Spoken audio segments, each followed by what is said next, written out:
Je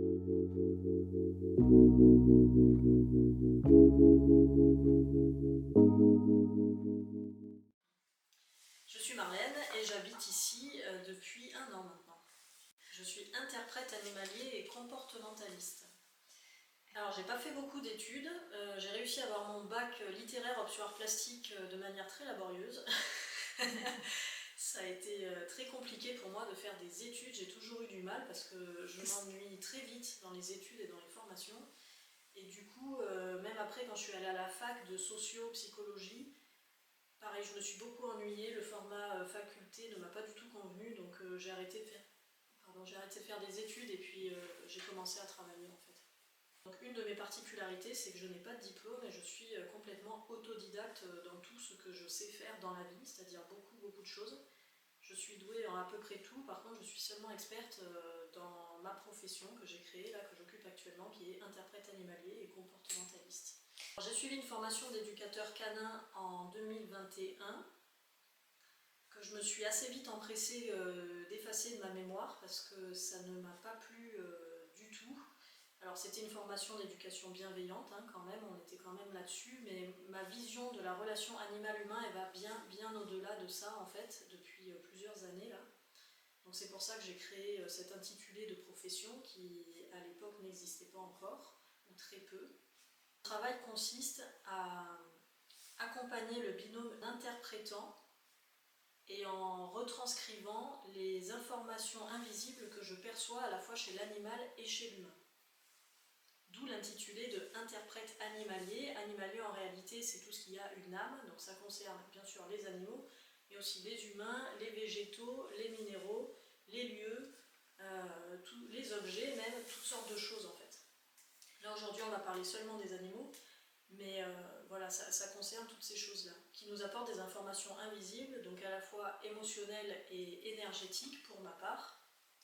Et ensuite moi j'interprète et j'analyse ça, et j'accompagne l'humain grâce aux informations que l'animal m'a transmises.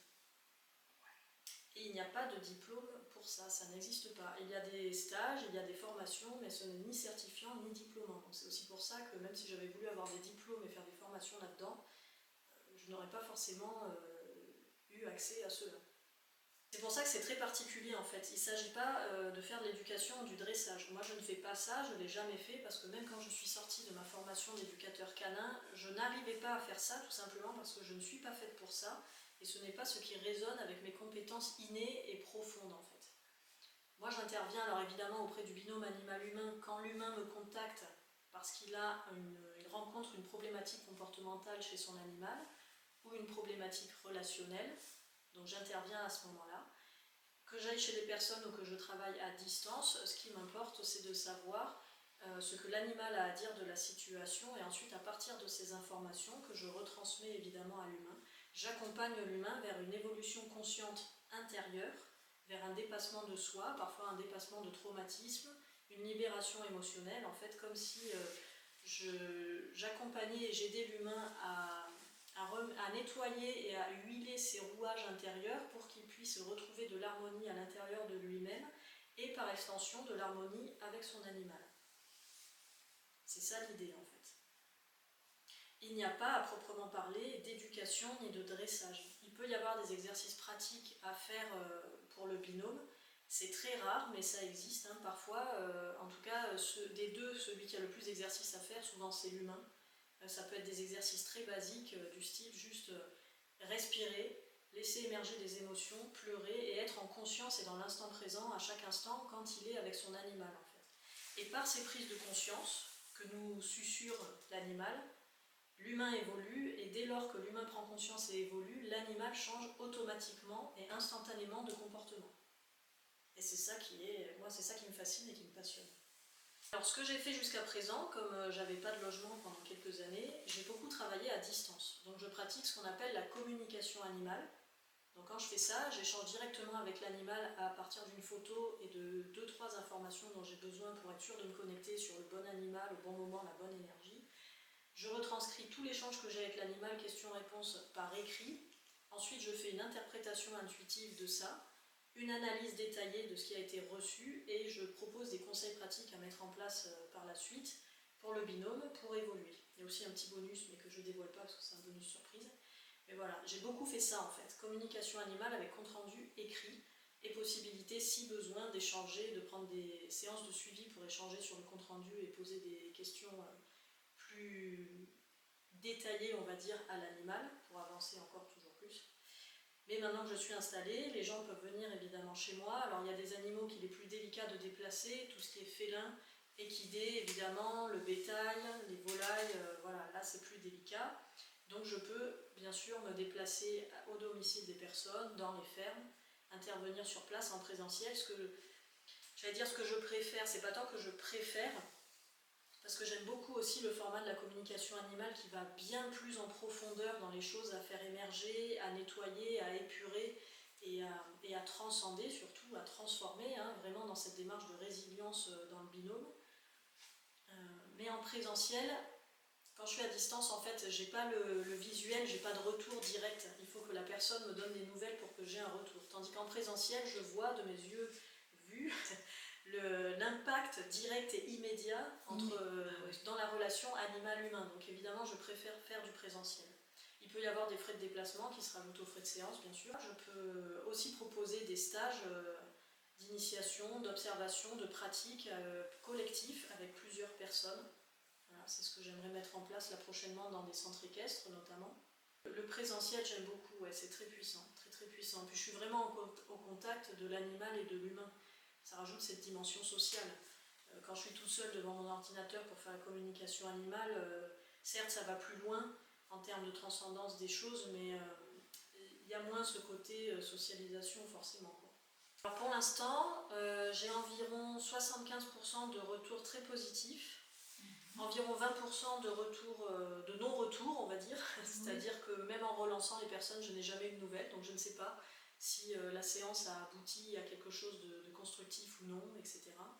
Et j'ai environ 5% de retours négatifs, donc des personnes pour qui ça n'a pas fonctionné, mais surtout parce que ces personnes-là n'étaient pas suffisamment ouvertes à la démarche que je propose pour aller dans quelque chose de vraiment profond, concret et pérenne, en tout cas d'après les retours que j'en ai eus. Voilà.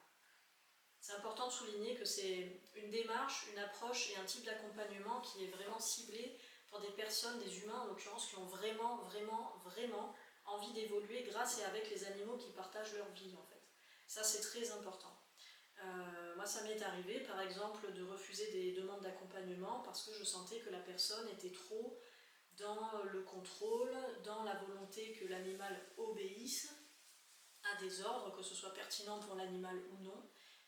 Peut-être trop dans quelque chose de coercitif, du dressage coercitif, des choses comme ça, et que cette personne n'était pas prête à se remettre en question vraiment en profondeur à l'intérieur d'elle-même. Donc dans ce cas, effectivement, je ne suis pas la bonne personne à contacter. Il vaut mieux se tourner vers des comportementalistes ou des éducateurs classiques, entre guillemets, bienveillants, hein, toujours quand même, avec une approche bienveillante, mais qui n'iront peut-être pas dans cette profondeur et qui n'auront peut-être pas cette qualité d'accompagnement de l'humain en fait que je propose aussi. Bon, je propose aussi, comme ça, liste non exhaustive, on va dire, des accompagnements de l'humain tout seul, on va dire, donc sans animal. Parfois, je peux faire intervenir mes animaux, donc je vis avec un chien et 2 chattes pour l'instant. S'ils ont envie de participer à l'accompagnement et que c'est OK pour la personne accompagnée, ils peuvent participer. Par contre, ce n'est pas systématique. J'ai notamment travaillé avec mon chien sur la phobie du chien, par exemple, transcender la phobie du chien. Les chattes, c'est plus une dimension émotionnelle et spirituelle, donc plus de libération émotionnelle et d'aller chercher des informations plus spirituelles, donc sur la raison d'être sur Terre, la mission de vie, voilà, elles peuvent apporter ce genre de choses, ou de déclencher des nettoyages et des libérations plus en lien avec les événements de l'enfance. Voilà, les chats, c'est un peu plus ça. Le chien, en tout cas de ce que j'ai observé jusqu'à présent, c'est plus dans l'instant présent. On travaille vraiment sur le présent en fait. On n'ira pas forcément chercher, par exemple dans la phobie du chien, la raison de cette phobie, mais on va travailler sur le présent, comment gérer cette phobie-là, comment l'intégrer dans son quotidien, etc. Donc l'humain tout seul, donc là c'était avec mes animaux, sinon il y a l'humain vraiment seul, où là c'est une thérapie. Alors j'ai pas le droit de mettre trop de mots comme ça, thérapie, psychothérapie, etc. dessus, parce que je n'ai pas de diplôme du coup, Mais là, j'œuvre avec mes capacités énergétiques, donc notamment le magnétisme. Donc il y a des soins comme ça qui se font dans l'invisible au fur et à mesure qu'on évoque les choses.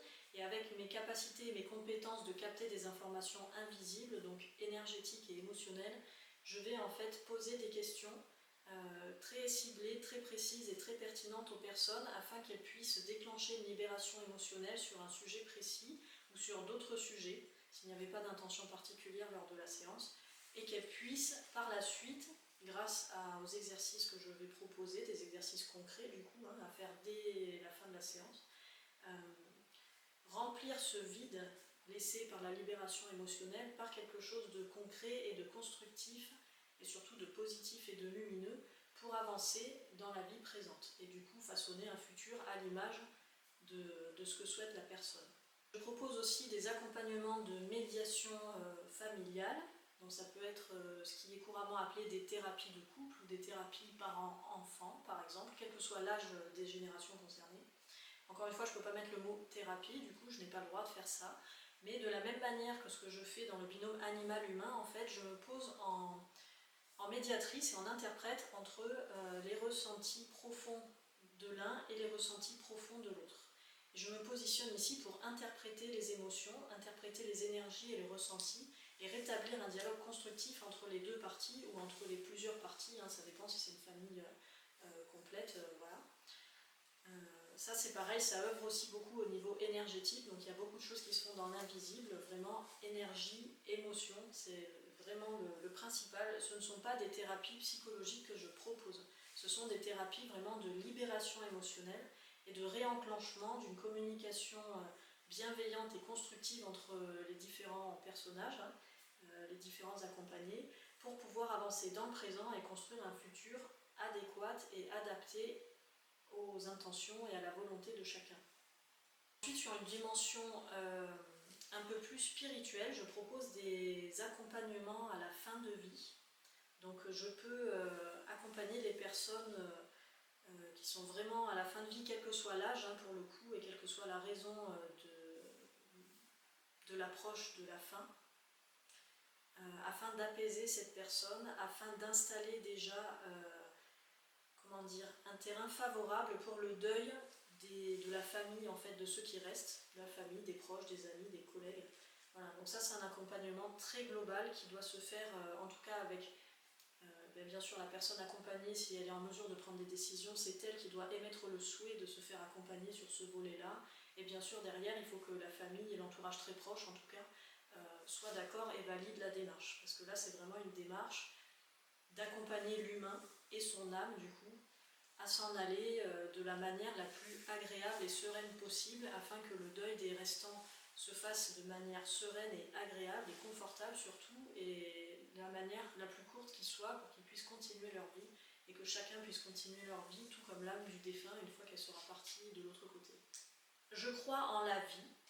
Moi j'appelle la vie en fait. C'est cette énergie universelle qui fait qu'on est tous issus du même endroit et qu'on est tous interconnectés les uns aux autres. On est évidemment tous un individu à part entière, mais il y a cette dimension d'universalité en fait, où on vient tous du même endroit et on retournera tous au même endroit, d'une manière ou d'une autre, à un moment ou un autre en fait.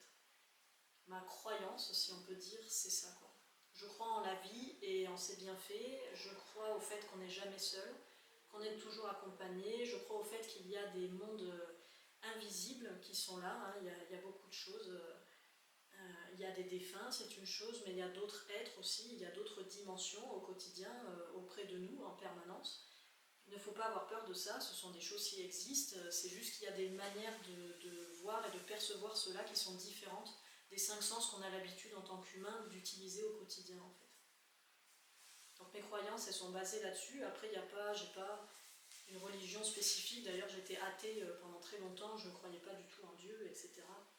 C'est d'ailleurs toujours intéressant, je trouve, de voir que les personnes qui œuvrent le plus avec l'invisible sont souvent les personnes les plus athées, les plus cartésiennes, les plus scientifiques, celles qui ont le plus besoin de comprendre, d'expliquer par A plus B comment fonctionnent certaines choses, etc. Et souvent, ces personnes-là, un jour, il se passe quelque chose dans leur vie, ça bascule comme ça, et puis après, il y a une œuvre à faire avec tout ça, avec ces capacités de réception et de captation de l'invisible, et si on s'en sert pas, en fait, ça reviendra toujours comme un boomerang, parce que si on est là pour ça dans la vie, il faut qu'on le prenne en main, en fait, et qu'on en fasse quelque chose de lumineux, quoi. Ou de sombre, hein. Après, chacun choisit, il n'y a pas de jugement à porter là-dessus. Moi, j'ai choisi la lumière, mais j'aurais très bien pu choisir l'horreur, hein. Voilà. À choisir, j'ai pris la lumière. Mais oui, en fait, c'est particulier parce que ces capacités de captation des choses invisibles, donc à nouveau, c'est pas parce que quelque chose n'est pas visible que ça n'existe pas. Je sais pas, pour prendre un exemple complètement bateau, il y a des acariens, des bactéries dans le sol, partout, on les voit pas, mais ça veut pas dire que ça n'existe pas. Bon, là, c'est la même chose, sauf que c'est pas à un niveau macro ou micro, c'est pas ça l'idée, mais tout ça, c'est présent de toute façon, qu'on le veuille ou non. C'est déjà arrivé au moins une fois à tout le monde de ressentir une présence alors qu'il n'y a personne dans la pièce. Et ben c'est ça en fait, c'est peut-être parce qu'il y a vraiment une présence. Mais il ne faut pas avoir peur de ça. Je dis ça aujourd'hui, je ne l'ai pas toujours dit. Moi je suis née avec ça, ça m'a gâché la vie pendant 30 ans parce que je ne savais pas mettre des mots dessus, parce que mon entourage ne savait pas mettre des mots dessus, parce qu'on n'a jamais su quoi faire de ça, parce que ça me mettait dans des états émotionnels et énergétiques très compliqués, très compliqués. Ça a été très difficile à gérer et tout, à la fois, j'allais dire, tout l'art de transcender ça, d'alchimiser ça, ça a été aussi de me rendre compte que j'ai passé 20 ans à essayer d'éteindre ces facultés pour pouvoir vivre tranquille et vivre normalement. Ça n'a jamais fonctionné.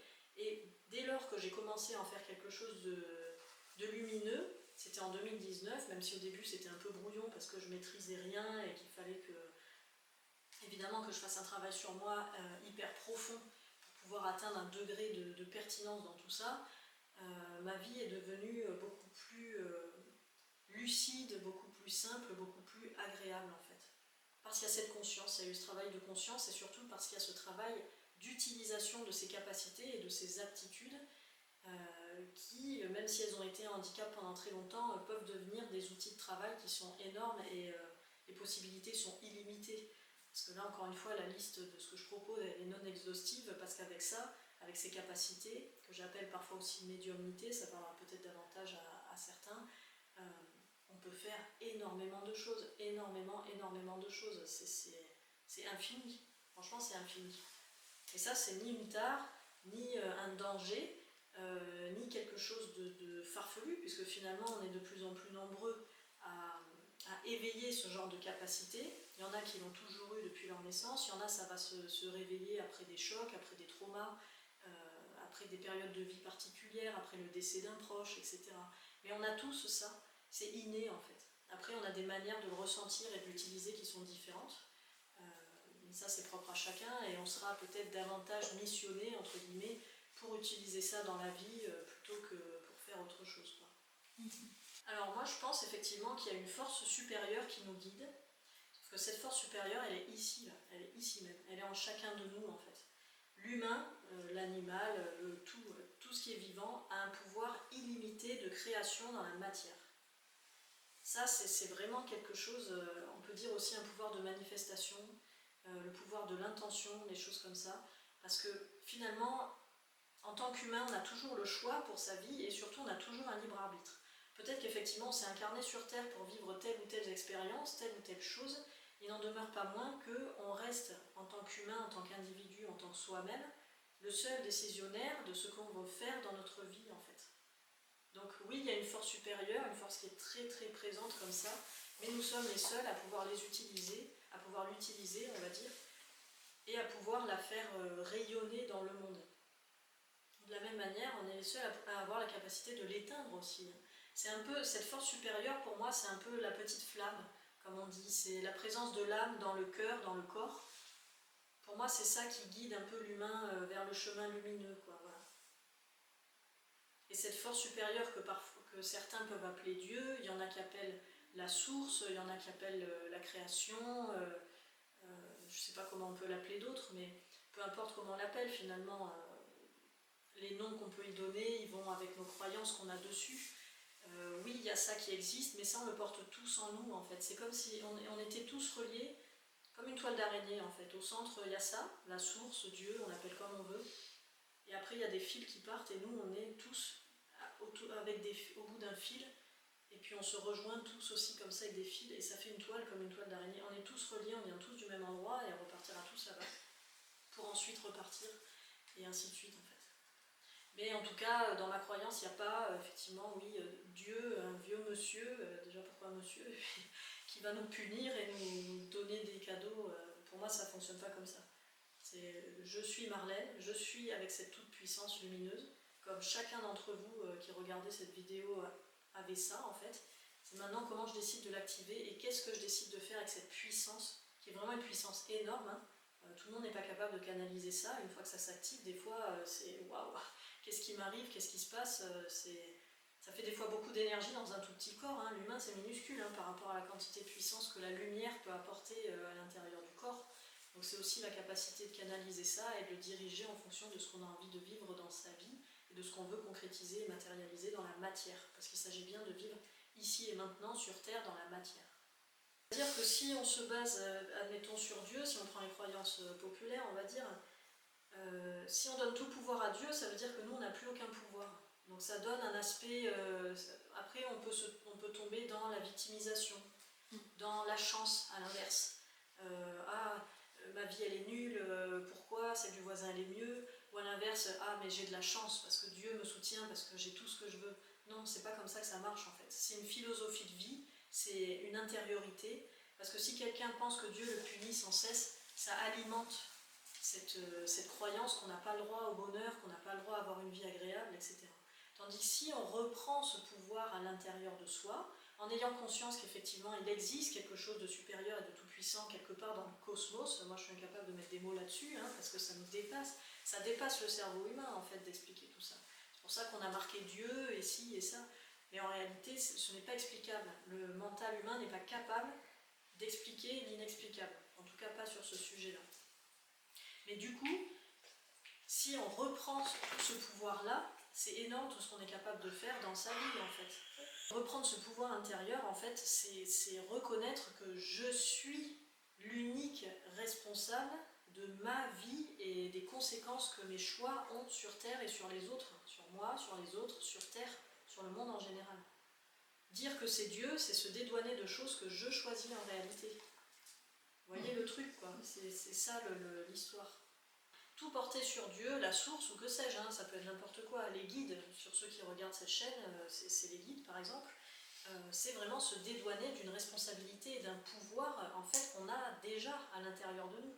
C'est sortir du je suis acteur et responsable de ma vie et se mettre dans un état de victime ou dans un état de chance comme si tout était complètement hasardeux. Non, les choses ne sont pas hasardeuses, vous êtes responsable. Sauf que, comme je disais précédemment, si quelqu'un pense « ah, Dieu me punit sans cesse », Dieu continuera à punir, mais c'est pas Dieu. C'est l'état interne de se focaliser en état de victime qui fait qu'il y aura toujours des ennuis, il y aura toujours des galères, il y aura toujours des trucs et des machins. A l'inverse, si quelqu'un dit « ah, Dieu me protège, il m'envoie toujours des cadeaux », cette personne, elle est dans un autre état vibratoire, un autre état énergétique, et du coup, oui, les cadeaux vont venir à elle, mais pas parce que c'est Dieu qui les envoie, parce que cette personne est dans une démarche voilà, sereine, réceptive, motivée, positive, et c'est ça qui attire des choses positives, motivantes, de sérénité, d'abondance, et ainsi de suite. D'abondance agréable, parce qu'on peut aussi être, ça aussi c'est un sujet, pardon je digresse, mais parler d'abondance comme ça peut être l'abondance d'emmerde aussi, donc c'est quand même important de recadrer. Si on veut l'abondance d'argent, il faut dire je veux l'abondance d'argent, si on veut l'abondance d'amis, il faut dire l'abondance d'amis. Parce que si on lance l'abondance comme ça, en fonction de l'état vibratoire qu'on a à l'instant T, quand on envoie cette intention, ça peut apporter l'inverse, quoi. Voilà. Et moi, j'ai jamais eu de profession, puisque j'ai jamais quoi su faire de ma vie, et c'est normal, parce que ma profession n'existait pas à l'époque, elle existe toujours presque pas, donc j'ai créé mon truc, en fait, voilà. Et c'est particulier ce que je propose, c'est pour ça qu'il faut sans cesse réexpliquer, représenter, expliquer les choses. Et c'est normal, hein, tout ce qui est nouveau, ça rame un peu pour être mis en lumière, il faut savoir comment le présenter. Il y a eu beaucoup de... comment dire... Dès qu'on parle de spiritualité, de choses invisibles et tout ça, c'est quand même très controversé. Il y a beaucoup de charlatanisme, hein, c'est un fait, c'est une vérité, ça existe. Il y a aussi beaucoup de choses qui sont très pertinentes et vraiment utiles au monde, parce que finalement, quand on en parle, on n'ose peut-être pas trop en parler en société, mais dès que quelqu'un ose en parler, on se rend compte que tout le monde a des questionnements là-dessus, tout le monde a déjà vécu des expériences avec l'invisible au moins une fois dans sa vie, tout tout le monde se questionne, tout le monde a envie d'avoir plus d'informations, toujours plus de réponses. Et souvent, les gens ont envie de s'ouvrir à ça, mais juste ils ne savent pas comment faire et de quelle manière aborder le sujet. En fait. Là, on tend vers une ère beaucoup plus spirituelle. On était dans une ère un peu très mentalisée. Et l'humain est en train d'évoluer, comme la planète évolue, comme tout l'univers évolue, hein, parce qu'il y a une saisonnalité comme ça. Comme nous, on a des saisons sur Terre, il y a une saisonnalité des énergies dans l'univers. Et on arrive vers une ère vraiment spirituelle. Donc là, on est à cheval entre l'ère mentale et l'ère spirituelle. C'est pour ça que des fois, il y a des bugs communicationnels, on va dire, entre les personnes très pragmatiques et les personnes qui ont déjà basculé dans cette nouvelle ère, finalement. Parce qu'on est vraiment sur la tranche, là, on est vraiment à cheval entre les deux. On est vraiment dans une période transitoire. Alors, je ne sais pas depuis quand cette transition a commencé à se noter, peut-être ça fait 20 ans, 200 ans, 2000 ans, j'en sais rien en réalité. Et je ne sais pas jusqu'à quand on va être comme ça en transition, mais là, c'est comme si on était vraiment là, en période très charnière. Voilà, on est dans le creux du U, quoi, dans le creux de la vague.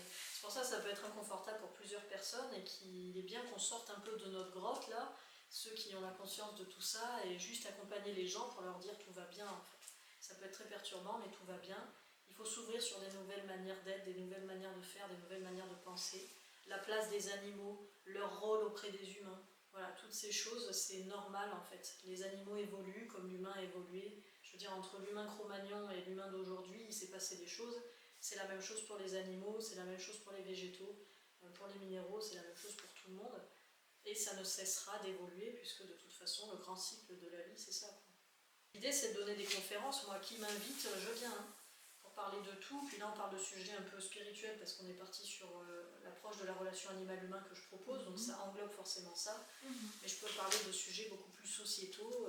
Alors, sur les prémonitions, c'est un sujet qui est particulier, c'est-à-dire que, effectivement, moi, ça m'est pas arrivé, ça m'arrive de recevoir des informations plusieurs jours, voire plusieurs semaines avant que les choses se produisent ou avant que je rencontre les personnes concernées par ces informations. Voilà, c'est ce que j'appelle les prémonitions. Ouais. Ça, c'est très particulier et j'avoue que je ne pourrais pas développer là-dessus parce que je ne me suis pas vraiment penchée sur le sujet. Donc merci pour cette question, parce que du coup ça va me faire réfléchir à ça. Et peut-être que je ferai une vidéo dédiée sur tout ça. Par contre, je peux parler des prémonitions dans le thème de la voyance, c'est-à-dire poser des questions directement à un médium par exemple, pour savoir voilà, qu'est-ce qui va se passer pour moi dans le futur, ou qu'est-ce qui va se passer pour ma famille dans le futur, etc. Là-dessus, moi je reste très mesurée, c'est-à-dire que pour ma part, recevoir des informations sur le futur de quelqu'un, mais je prends vraiment beaucoup de pincettes quand je les donne parce que le futur se construit dans le présent.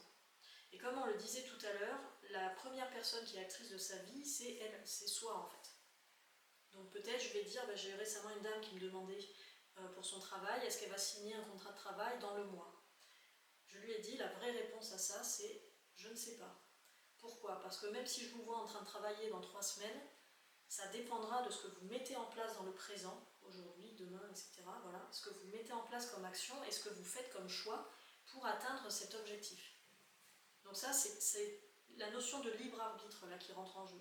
C'est-à-dire que même s'il y a un futur déjà établi ou déjà écrit pour nous, ce qui est le cas hein, très souvent, on a tout un panel de chemins à emprunter pour le suivre. Donc déterminer une réalité dans le futur, c'est particulier. Le temps est relatif et tout dépend de ce que la personne va décider de faire à chaque instant de sa vie. Après, ça m'est arrivé par exemple aussi sur un sujet qui me concerne, de visualiser sur une maison dans laquelle j'ai habité, je visualisais des travaux réalisés, des choses, des aménagements du jardin, de l'intérieur et tout, et finalement j'ai dû quitter cette maison et tout cela, rien de cela n'avait été fait en fait. Je me suis dit, bon, les prémonitions, rien, zéro. Là, pour le coup, ça ne s'est pas du tout réalisé. Et je me suis retrouvée, je crois, 2 ans après, je suis repassée dans le village, donc j'ai contacté les personnes qui habitent la maison, voir si je pouvais passer boire un café, voilà. J'y suis allée et en fait, j'ai été bouleversée de voir qu'ils avaient réalisé exactement ce que j'avais vu quelques années auparavant, alors qu'on ne s'était absolument pas concerté sur le sujet. Moi, je n'étais pas plus que ça en lien avec ces gens, j'avais gardé les coordonnées parce que je m'étais dit, si un jour je passe, ça me ferait plaisir de repasser là. Et ils ont tout fait, ils ont tout fait. Donc, les infos du futur, oui et non. Parce que de toute façon, on peut circuler dans le temps en fait.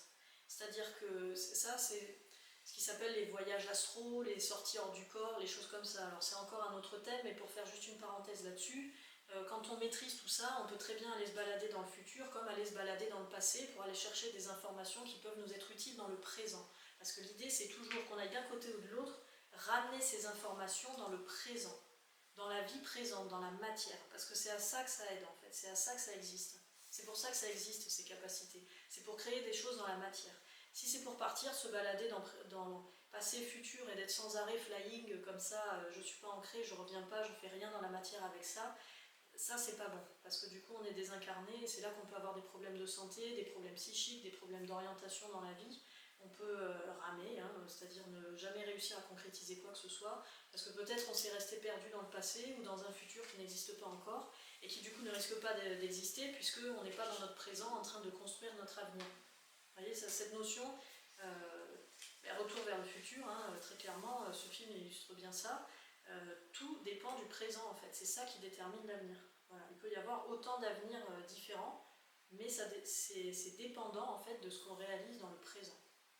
Et pour finir la parenthèse sur les sorties hors du corps, les voyages astraux, on peut aussi très bien aller se balader sur d'autres planètes, dans d'autres galaxies, dans d'autres systèmes cosmotelluriques, enfin voilà, on peut aller partout. Il s'agit de savoir maîtriser ça avant de le faire et d'être capable de revenir dans l'instant présent, c'est-à-dire dans le corps qu'on a quitté au moment où on a commencé à faire ça. Mais bon, ça c'est un sujet à part entière, et puis pour le coup, j'avoue que j'aurais pas assez de maîtrise de ça, parce que je pratique pas forcément ça, en tout cas pas sur ces dimensions aussi lointaines, pour faire des détails là-dessus, quoi qu'il en soit. Voilà, je remercie Christiane du coup qui a réalisé cette petite interview que je vais publier sur la chaîne, et je vous invite, si le cœur vous en dit, à liker, à partager ou à vous abonner pour recevoir les prochaines vidéos. Voilà, n'hésitez pas à partager dans les commentaires s'il y a des thèmes ou des sujets que vous avez envie que j'aborde. Ce sera avec plaisir, donc n'hésitez pas à me partager vos élans et vos intuitions. À bientôt!